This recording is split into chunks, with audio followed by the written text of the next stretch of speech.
Hello students, how are you? कैसे हो आप सब? तो आज करते हैं physical property of amine. Physical property देख लेते हैं। Physical property of amines.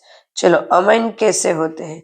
सबसे पहले तो अमाइन की फिजिकल प्रॉपर्टी में देखें तो सबसे पहले है कि 1 2 3 तक है वो गैस फॉर्म में होते हैं। देन उसके बाद 4 से आगे देखें तो liquid and then solid form में होते हैं। उसकी स्मेल होती है। स्मेल कैसी हो? फिशी स्मेल होती है। Order aliphatic, order aliphatic, almost aliphatic.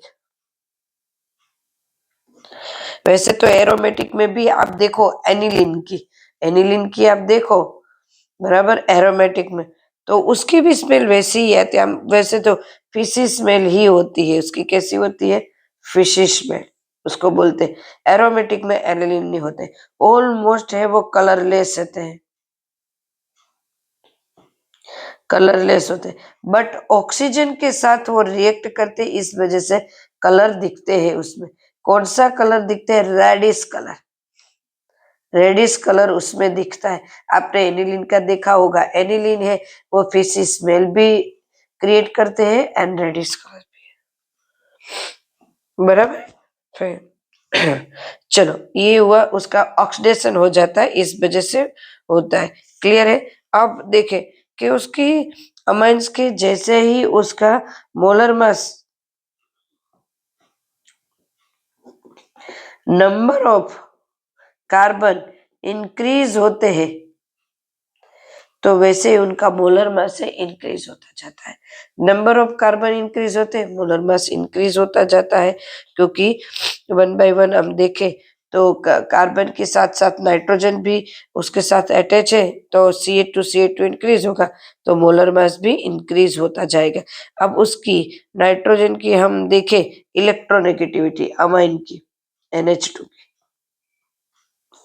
NH2 की नेगेटिविटी होगी 3.0 नेगेटिविटी।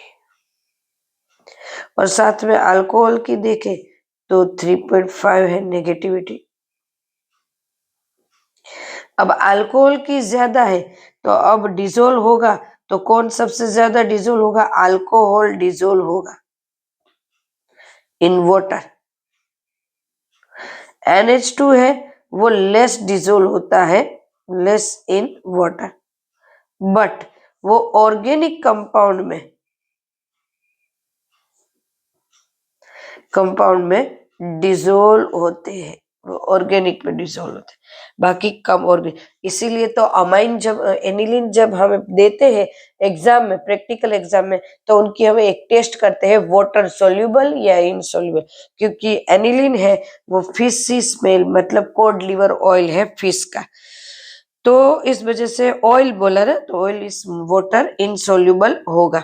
अब देखो, ये दो है अमोनिया और NH2NOH, बराबर है। ये ज्यादा डिजोल है, ये कम डिजोल है, बराबर। तो अब हाइड्रोजन बॉन्ड की बात करें,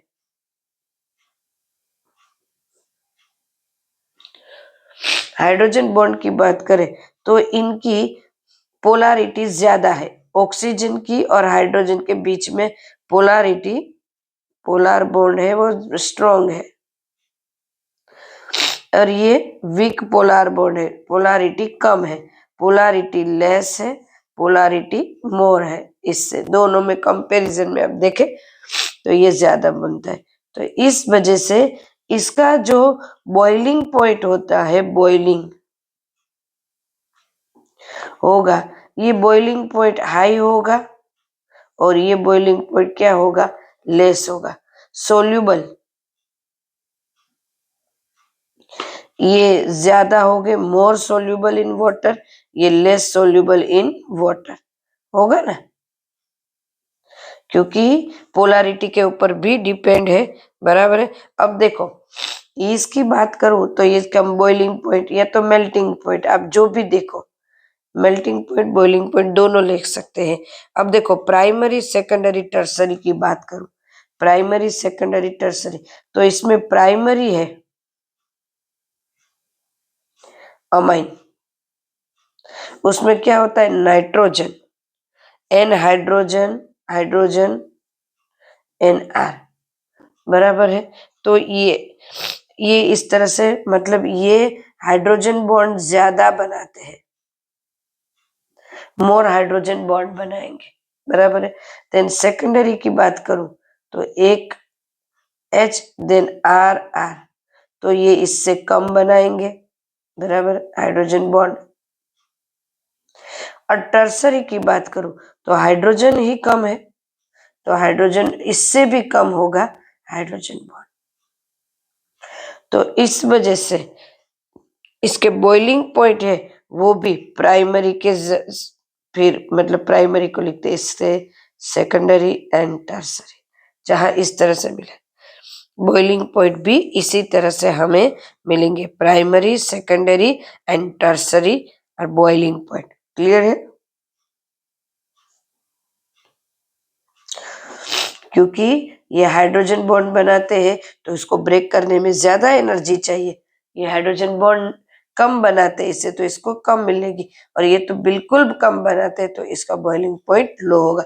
जितना ज्यादा हाइड्रोजन बॉन्ड होगा तो उसको इसका ब्रेक करने के लिए उसको ज्यादा एनर्जी देनी पड़ेगी, इस वजह से इसका बॉइलिंग पॉइंट हाई है। और ये हाइड्रोजन होने के कारण हाइड्रोजन बॉन्ड जल्दी से बना पाएगा वाटर के साथ या कोई भी सॉल्यूशन के साथ।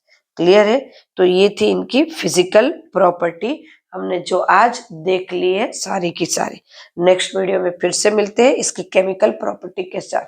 तब तक के लिए बाय, टेक केयर।